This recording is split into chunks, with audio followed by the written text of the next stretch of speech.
The email arrived at exactly 9:17 a.m. Daniel Carter stared at the notification on his laptop screen, his heart racing. For the past 3 days, he had been waiting for this message. The interview at Harrison and Cole Consulting had gone perfectly. At least, that's what he believed. The hiring manager had smiled the entire time, praising Daniel's grades, his internship experience, and his determination. "Honestly, Daniel," she had said at the end of the interview, "we need people like you here." Those words had echoed in his mind ever since. So when he saw the email subject line, "Regarding your application," he felt a wave of excitement rush through him. This was it. His first real job after graduating. The beginning of everything he had worked so hard for. Daniel clicked the email. The excitement disappeared almost instantly. "Dear Daniel Carter, thank you for your time and interest in joining Harrison and Cole Consulting. After reviewing your background check, we regret to inform you that we cannot proceed with your application at this time." Daniel frowned. Background check. He kept reading. "We wish you the best in your future endeavors." That was it. No explanation.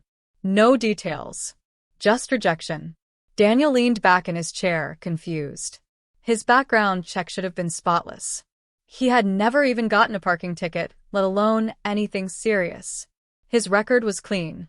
"Maybe it's a mistake," he muttered to himself. Still uneasy, Daniel grabbed his phone and called the HR department. After a few minutes on hold, a polite but distant voice answered. "Hello, this is Melissa from HR." "Hi, Melissa," Daniel said carefully. "This is Daniel Carter. I interviewed earlier this week, and I just received an email about my application. I was hoping you could clarify something." There was a brief pause. "Yes, Mr. Carter," she replied. "The email mentioned a background check issue," Daniel continued. "But that can't be right. I've never had any legal problems." Another pause. This one felt heavier. "Mr. Carter," Melissa said slowly, lowering her voice, "I'm not really supposed to discuss this, but we received a call regarding your application." "A call?" Daniel asked, confused. "Yes. Someone contacted our office claiming you had a criminal record." Daniel felt his stomach drop. "That's impossible," he said immediately. "Who called?" "I'm sorry," she replied quickly. "I'm not allowed to disclose that information." The call ended a few minutes later, leaving Daniel sitting in silence. His mind was spinning. A criminal record? Who would say something like that? And, more importantly, why? Daniel tried to shake it off. Maybe it was just one strange misunderstanding. Maybe someone had confused him with another person. But over the next 2 weeks, something strange began happening. Every job he applied for seemed promising at first. Interviews went well. Recruiters sounded excited. And then, suddenly rejection. Again. And again. And again. Each time the reason was vague. Concerns during verification. Background complications. Information we received. After the 5th rejection, Daniel stopped pretending it was a coincidence. Someone was interfering with his life. Someone was destroying his future before it could even begin. He just didn't know who. Yet. By the time the 5th rejection arrived, Daniel Carter could no longer pretend it was bad luck. At first, he had tried to stay optimistic. One rejection after graduation wasn't unusual. Neither were 2. Even 3 could be explained away by competition or timing. But 5? 5 different companies. 5 promising interviews. 5 sudden rejections after background concerns. Something wasn't right. Daniel sat at the small kitchen table in his apartment, staring at his laptop screen. Another email had just arrived from a marketing firm he had interviewed with the previous week. "After careful review of your background verification, we have decided not to proceed with your application." He clenched his jaw. There it was again. Background verification. The same vague phrase that had been haunting him for weeks. Daniel opened his spreadsheet, a simple list he had started keeping of every company he had applied to. At first it was just for organization, but now it felt like evidence. Company number 1, Harrison and Cole Consulting. Company number 2, Redwood Strategy Group. Company number 3, Brightstone Marketing. Company number 4, Clark and Finch Advisors. Company number 5, North Ridge Solutions. Every single one had rejected him after the background check stage.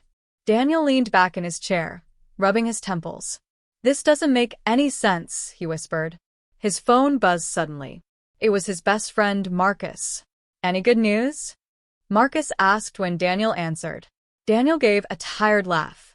"Depends on your definition of good." "Let me guess," Marcus said. "Another rejection?" "Yeah." Marcus sighed. "Man, that's crazy. Your resume is stronger than half the people we graduated with."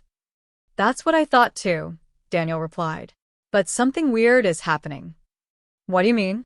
Daniel hesitated before explaining everything: the background check issue, the mysterious call that HR mentioned, and the repeated rejections.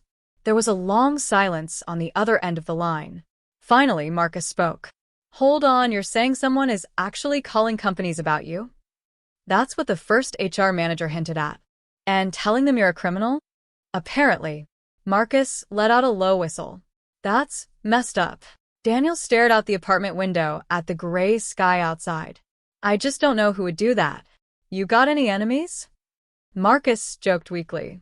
Daniel shook his head, even though Marcus couldn't see him. "No. I barely know anyone in this city yet." The call ended soon after, but Marcus's question lingered in Daniel's mind. Enemies. Did he have any? Not that he knew of. Still, the thought refused to leave him alone. Later that evening, Daniel decided to try something different. Instead of waiting for another rejection email, he picked up the phone and called the HR department of Northridge Solutions, the company that had just rejected him. After a few minutes on hold, a man answered. "Human Resources, this is David speaking." "Hi, David," Daniel said politely. "My name is Daniel Carter. I recently interviewed for the junior analyst position." "Oh, yes," David replied cautiously. "I was hoping you could clarify something," Daniel continued. "Was there an issue with my background check?" There was a pause. A long pause. Finally, David sighed. "Look, Mr. Carter, I probably shouldn't say this, but someone called us." Daniel's heart started pounding. "Someone warned us about you." Daniel felt a chill run down his spine. For the first time, the situation felt real.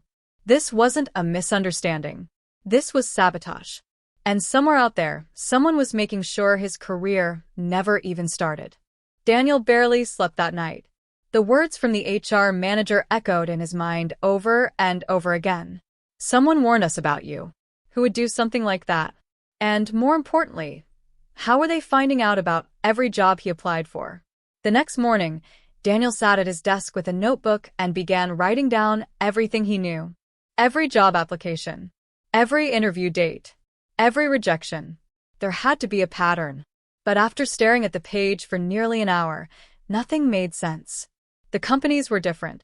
The industries were slightly different. The interviewers were different. The only thing they had in common was him. Frustrated, Daniel closed his laptop and decided to go for a walk. His apartment felt suffocating, like the walls themselves were closing in.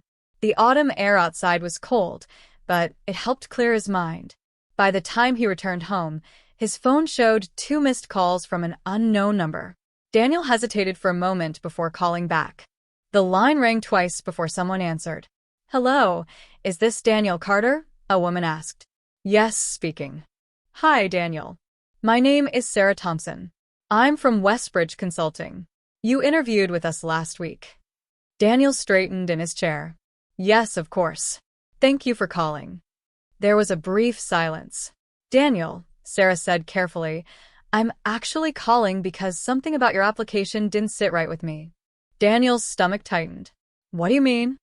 "Well," she continued, lowering her voice, "normally I would just follow the background verification report and move on. But your case seemed unusual." Daniel didn't speak. He could feel his heartbeat in his chest. "So, I decided to look into it myself," Sarah said. "And?" Daniel asked. "We received a phone call yesterday afternoon." Daniel closed his eyes. "Another one," he whispered. "Yes." "What did they say?" Sarah hesitated before answering. "They claimed you had been arrested in the past and that you were hiding your criminal history." Daniel's hands tightened around the phone. "That's not true," he said firmly. I figured that, Sarah replied quickly. Your records came back clean. Daniel blinked. Wait, what? There's no criminal record attached to your name, she explained. None at all. Daniel felt a strange mix of relief and confusion. Then, why did the company reject me? Because the caller sounded convincing, she admitted. Daniel's frustration boiled over. Did they give their name? Another pause. Yes, Sarah said quietly. Daniel held his breath. They said they were calling because they were concerned about your behavior. Who? Daniel asked. Sarah's voice softened. They claimed to be your parents. The room went completely silent. Daniel felt like the air had been knocked out of his lungs. My parents, he repeated slowly. Yes, Sarah confirmed. They said they were worried you were dangerous and that companies should be careful hiring you. Daniel couldn't speak. His mind refused to process what he had just heard. His parents? The same people who had raised him? The same people who had celebrated when he graduated? Why would they do something like this? After the call ended, Daniel sat frozen at his desk. Memories of his childhood flashed through his mind. Family dinners, school graduations, birthday celebrations. Everything had always seemed normal. But now a terrifying question filled his thoughts.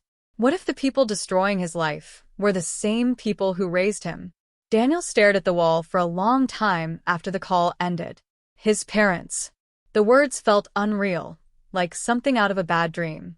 He kept hoping Sarah had made a mistake. Maybe she misunderstood the caller. Maybe someone was pretending to be his parents.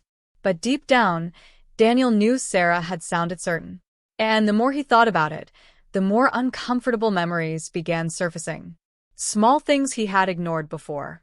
The way his mother always asked detailed questions about his job applications.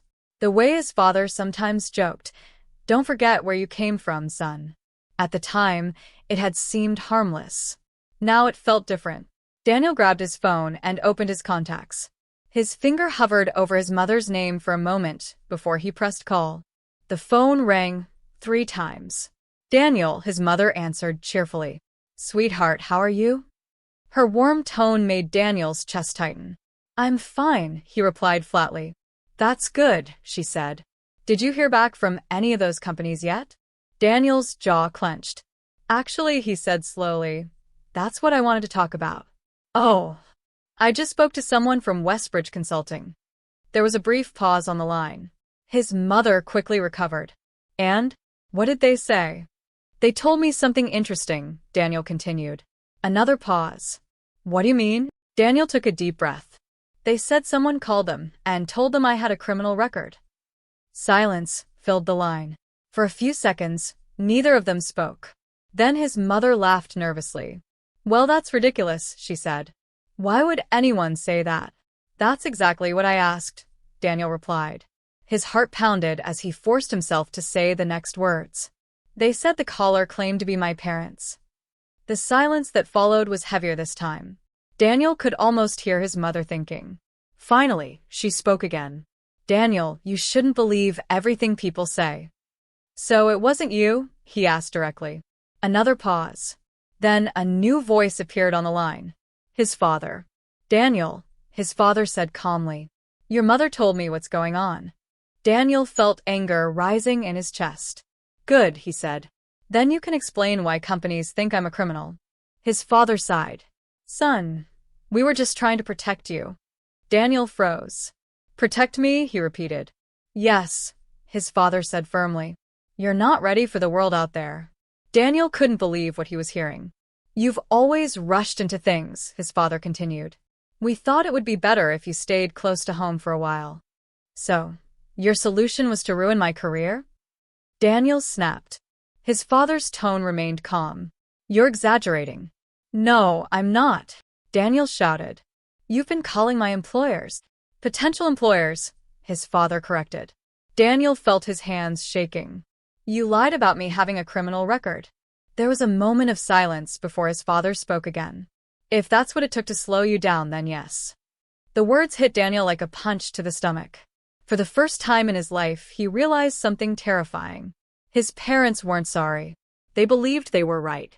And they had no intention of stopping. After the call with his parents ended, Daniel sat motionless on his couch. The silence in his apartment felt heavier than ever. He kept replaying his father's words in his mind. If that's what it took to slow you down, then yes. They had admitted it. Just like that. No guilt. No apology. No hesitation. Daniel rubbed his face with both hands, trying to process what had just happened. His own parents were destroying his future, and they believed they were doing the right thing. For the next few days, Daniel tried to move forward. He kept applying for jobs, sending resumes, and attending interviews. But things only got worse. Every interview followed the same painful pattern. At first, everything would go well. The hiring managers would smile, compliment his qualifications, and talk about how well he fit the position. Then, a few days later, rejection. Always polite. Always vague. But now Daniel knew the truth behind it. His parents were calling the companies. Every single time. Soon the consequences began piling up. Daniel's savings started running out. Rent was due at the end of the month, and his bank account was shrinking faster than he expected. One evening, he opened his banking app and stared at the number on the screen. $1,842. That was all he had left. His stomach tightened with anxiety. If things didn't change soon, he wouldn't even be able to pay next month's rent. As the stress grew, Daniel began pulling away from people. When his friend Marcus called, Daniel often ignored the phone. He didn't want to explain the situation again. He didn't want to hear the disbelief in people's voices when they learned the truth. Because every time he said it out loud, it sounded even more insane. My parents are sabotaging my career. Who would believe that? One afternoon, Daniel received an email from another company he had interviewed with a week before. His heart sank before he even opened it. He already knew what it would say. We regret to inform you that we cannot move forward with your application at this time. Daniel slowly closed the laptop. For the first time in weeks, he felt completely defeated. It wasn't just the job rejections. It was the betrayal. The people who were supposed to support him the most were the ones holding him back. Late that night, Daniel sat in the dark living room, staring out the window at the city lights. His phone buzzed with a new message. It was from his mother. "We heard you're still looking for jobs. Maybe it's a sign you should come back home for a while." Daniel felt anger surge through him. Now it made sense. This had been their plan all along. They wanted him to fail. They wanted him to come crawling back so they could keep control over his life. Daniel stared at the message for a long moment before locking his phone. A few weeks ago, he might have believed them. He might have given up. But now something inside him had changed. If his parents wanted him to fail, then he would have to find a way to succeed without them ever knowing. And this time, he would play the game smarter than they ever expected. A week after Daniel decided he would stop letting his parents control his future, something unexpected happened. It started with a simple message on a job website. Daniel had almost stopped checking his applications. After weeks of rejection, he had grown used to disappointment. Still out of habit, he logged into his account late one evening. Among the usual automated responses, one new message caught his attention. Novosphere Technologies, remote junior operations role. Daniel frowned. He didn't even remember applying there. Curious, he opened the message. "Hello, Daniel. We reviewed your profile and would like to invite you to a short virtual interview for a remote position with our startup team." Daniel read the message twice. A startup. Remote. For the first time in weeks, he felt a small spark of hope. The interview was scheduled for the next morning. Daniel spent the night reviewing the company's website. Novosphere Technologies was small, very small. Only about 15 employees according to their page. But something else caught his attention.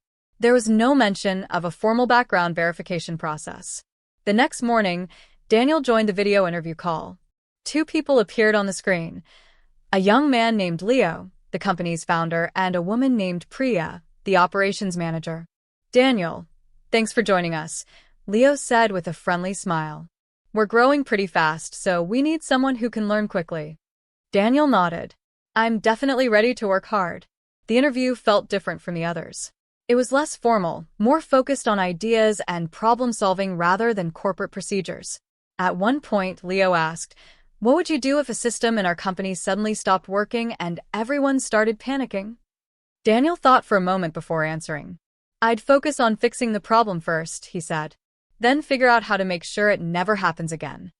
Leo grinned. Good answer. The interview lasted nearly an hour.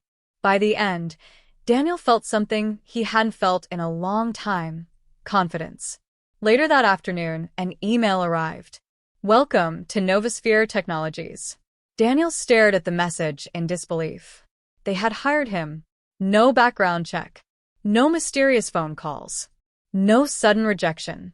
For the first time in months, someone had judged him purely on his abilities. Daniel leaned back in his chair, letting out a deep breath. But he knew one thing for certain. His parents could never find out. If they discovered this job, they would try to destroy it just like the others. So Daniel made a decision. He told no one. Not his parents. Not even most of his friends. Every morning he woke up early, logged into his computer, and worked harder than he ever had before. At first, his tasks were small: organizing reports, tracking operations data, fixing minor issues. But soon his ideas started making a difference. Systems became faster. Workflows became smoother. And Novosphere began growing faster than anyone expected. Months passed. Then a year. The small startup slowly transformed into something bigger. And with every success the company achieved, Daniel's position inside it became stronger. His parents believed he was still unemployed. They believed their plan had worked. But they had no idea that behind a quiet laptop screen, Daniel was building something that would one day make them regret everything they had done. 3 years passed faster than Daniel ever expected. What started as a tiny startup with 15 employees had transformed into something far bigger. Novosphere Technologies was no longer an unknown company struggling to survive. It had grown into a fast-rising tech firm attracting serious investors and major clients. And Daniel Carter had grown with it. In the beginning, he was just another remote employee solving small operational problems. But Daniel had something the company desperately needed: relentless dedication. He worked longer hours than anyone else. When systems broke, he fixed them. When the company struggled with organization, he built new processes. When clients demanded solutions, Daniel found ways to deliver them faster than expected. Slowly, Leo, the founder, started trusting him with more responsibility.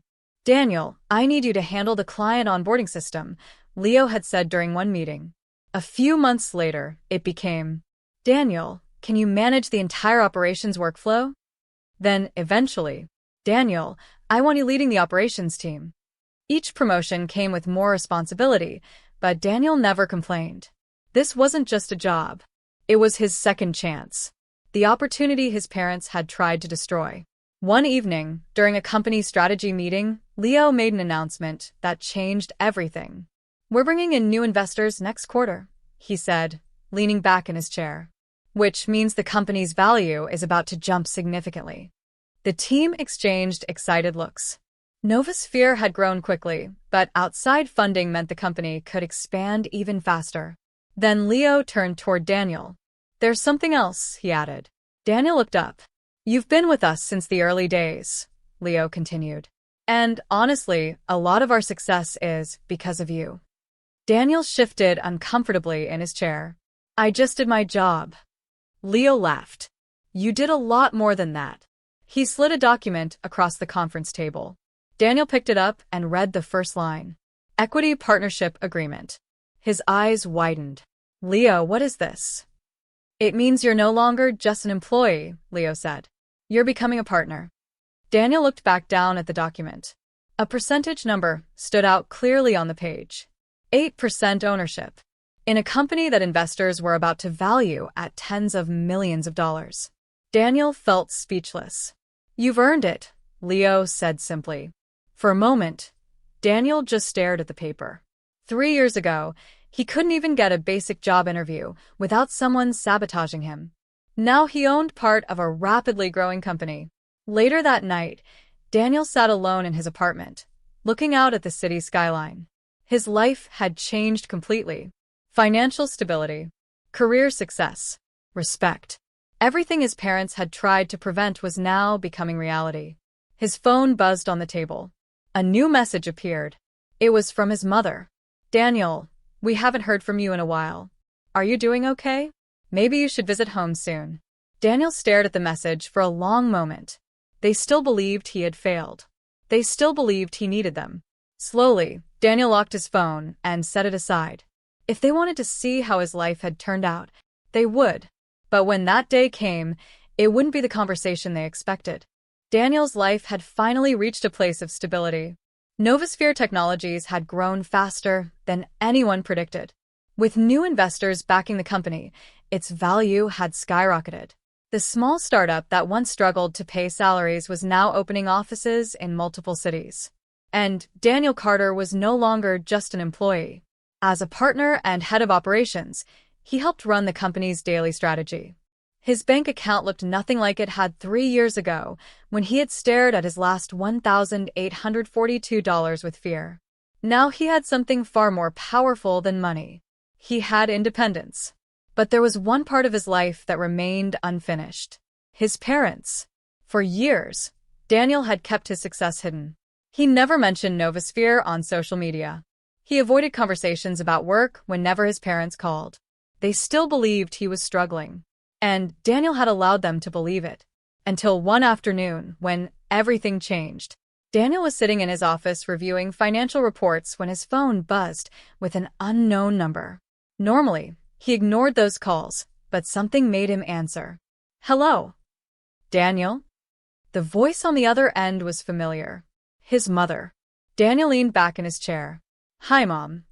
Her voice sounded unusually warm. Oh, Daniel, I'm so glad you answered. We've been worried about you. Daniel raised an eyebrow. Worried? Yes, she continued. You haven't visited in years. Your father and I were just talking about you. Daniel remained silent. Then she said something unexpected. We actually heard something interesting recently. Daniel's curiosity sharpened. What do you mean? Well, she said slowly, someone from our town mentioned a company called Novosphere Technologies. Daniel felt his heartbeat quicken slightly.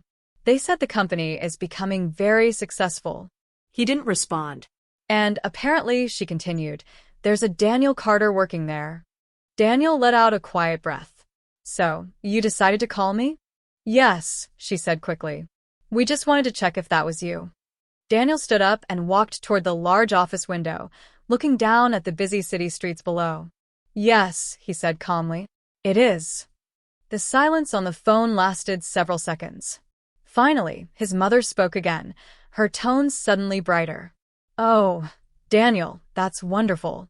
We always knew you were capable of great things. Daniel almost laughed. 3 years ago, those same people had called companies and told them he was a criminal. Now they were proud. How successful is the company? She asked casually. Daniel turned slightly, watching his reflection in the glass. Successful enough, he replied. His mother hesitated before asking the question she truly wanted answered. So, what exactly do you do there? Daniel smiled faintly. I'm one of the partners. Another long silence followed. This one felt different. He could almost hear his parents processing the information. Finally, his father's voice appeared on the line. Daniel, he said slowly, maybe it's time we all sat down and talked. Daniel looked out at the skyline again. For the first time in years, the moment he had imagined was finally arriving. Sure, Daniel said calmly. We should talk. But as he ended the call, one thought crossed his mind. His parents believed this meeting would repair their relationship. They thought this was a reunion. What they didn't know was that Daniel had been waiting years for this conversation. And when it happened, the truth they had buried would finally come back to them.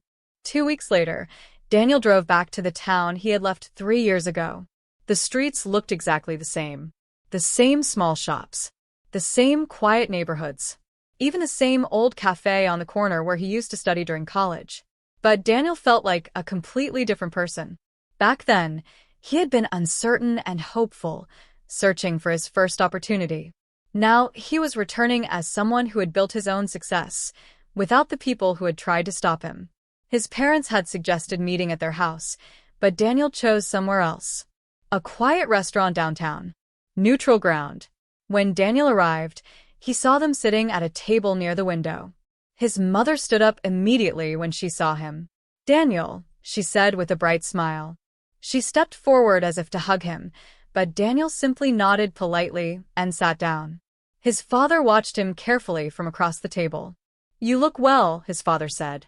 "I am," Daniel replied calmly.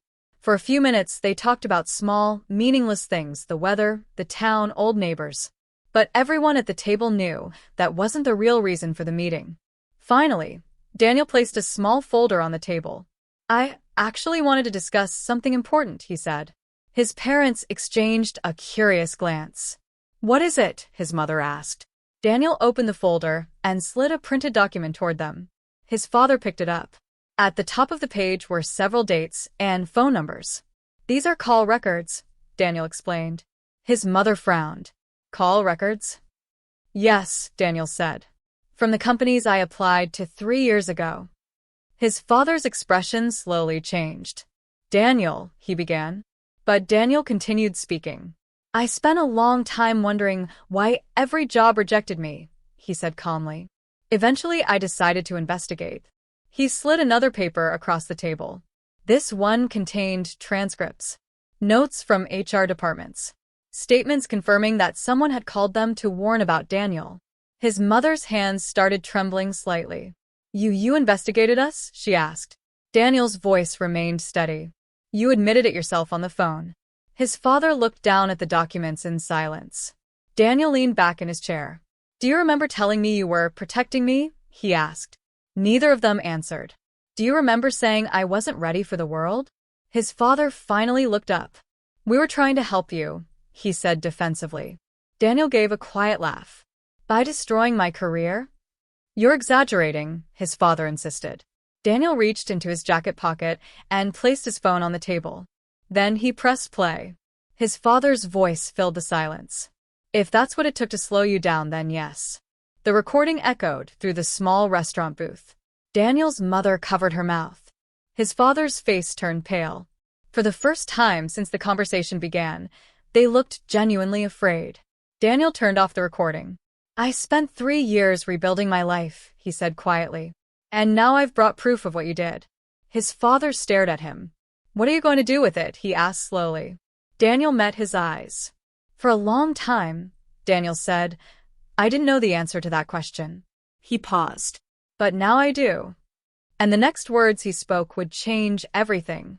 Daniel sat quietly across from his parents in the same restaurant booth, the evidence of their betrayal spread out between them. Their faces were pale, their usual composure gone. For the first time, they realized they weren't dealing with the helpless child they had tried to control. "I've spent 3 years rebuilding my life," Daniel began, his voice calm but firm. "And now you know exactly what you did to me." His mother opened her mouth, but he cut her off. "Don't. Save it. I already have everything I need." He picked up the phone and scrolled through a series of messages, call logs, and email confirmations. Each piece told the same story. Every job he had applied to, every interview, every rejection directly influenced by them.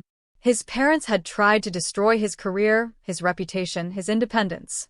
"You see," Daniel continued, "I could have forgiven ignorance, mistakes, or miscommunication. But this was deliberate. And deliberate actions have consequences."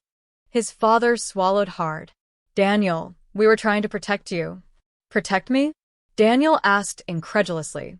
"You ruined my life to keep me under your thumb. That's not protection. That's control. And now it's over." Daniel placed a folder on the table, court documents. Lawsuits filed, defamation charges, evidence meticulously organized. He had spent months preparing for this moment. The legal system was on his side. Every fraudulent call, every lie, every attempt to sabotage him was documented. His mother's hands trembled. "Daniel, you don't have to do this." "I do," he said firmly, "because this isn't just about revenge. It's about justice." Daniel continued, laying out the plan he had set into motion. He had filed defamation and harassment suits against his parents. The evidence was irrefutable. Any court would recognize the calculated attempts to damage his career. "You've underestimated me for years," Daniel said. "I may have been young, inexperienced, and naive, but I've grown. I've succeeded without you, despite you. And now, I'm reclaiming what's mine, my career, my life, and my freedom." There was a long silence. His parents could no longer find words to defend themselves. They had tried to manipulate and control him for years, but the balance of power had shifted completely. "I've already rebuilt everything you tried to take from me," Daniel said quietly. "And now, the law ensures that you can't touch it again." For the first time, Daniel felt the weight of the past lift off his shoulders. Years of anger, frustration, and helplessness had been channeled into a victory that was both personal and public. His parents sat in stunned silence, realizing that they had lost not just control over Daniel, but also the illusion that their actions could go unpunished. Daniel stood up, collected his folder, and looked at them one last time. "This is the last time I'll let you influence my life," he said. "I'm free, and nothing you do will ever take that away." With that, he walked out of the restaurant, the sunlight hitting his face as if welcoming him into a new life. For the first time in years, Daniel Carter felt truly unstoppable. He had survived betrayal, humiliation, and sabotage and come out stronger. His career was flourishing, his independence intact, and his spirit unbreakable. Justice had been served, and finally he was free.